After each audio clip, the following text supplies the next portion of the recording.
Alright, welcome to a quick supplemental video for Chapter 8.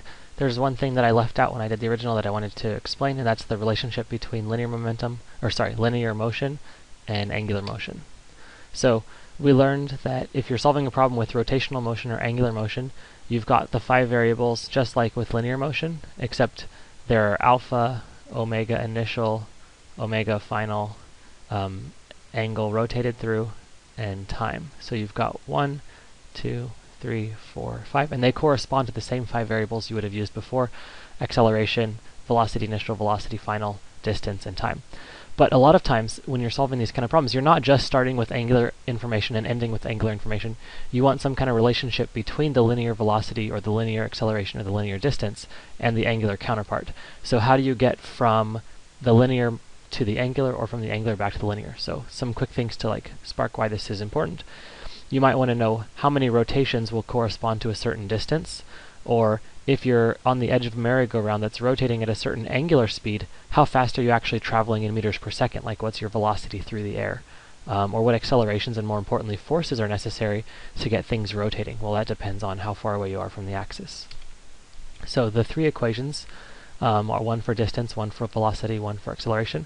They're all 3 the exact same equation, so you really only need to remember one thing, and that is the linear value is equal to the angular value times the radius. So in all 3 cases, the linear distance is the radius times the angular distance, linear velocity is the radius times angular velocity, and linear acceleration is a radius times angular acceleration. And I've got a couple quick videos to show real-world situations explaining why this is the case. Okay, so I've got here a nice roll of paper towels, and you can see that as it unrolls, the amount of rotation that we go through determines the linear length. So if I said I'm going to roll or unroll this exactly 1 rotation, if I mark a spot and I go around 1 time, the length of paper that I get is going to be proportional to the radius. So I'm not going to unroll this entire thing, but you can imagine if I unrolled it down to the very inside, one loop there, if you look at that circumference around the inner hole, is going to be a lot less distance than the circumference all the way around the outer hole.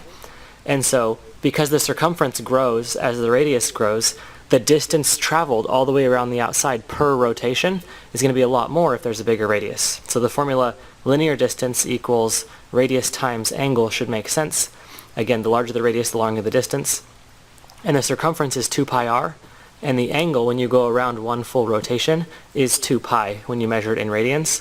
So the circumference is 2 pi r, and the linear distance is radius times the angle, and the angle is 2 pi. So it perfectly matches up with your math definition for circumference of a circle. So another example for angular velocity versus linear velocity is a fan or something. So if you imagine there's a little ant who's sitting up here on the edge of the fan, in 1 lap around, the distance that he traveled is going to be a lot larger because he's at a larger radius than if, for example, there was an ant just like right in there. He's not going quite as far, and so since the time it takes to go around 1 time, it doesn't matter where on the fan you're located, that time is constant. If the distance traveled is farther, then the velocity is going to be farther. That's linear velocity. So the farther away you are from the axis of rotation, therefore the larger your radius, the faster you must be going in terms of linear speed to get all the way around in whatever amount of time it takes for the fan to go around 1 time. So just like with distance, the farther away you are from the axis, the bigger your radius, the farther distance you'll travel per rotation. Same goes for velocity, the faster you'll be going. And I don't have a good example here of something speeding up or slowing down, but you can imagine if I turn the fan on at a higher speed, the acceleration on the edges is going to have to be larger because you're having a bigger delta velocity because you're farther away.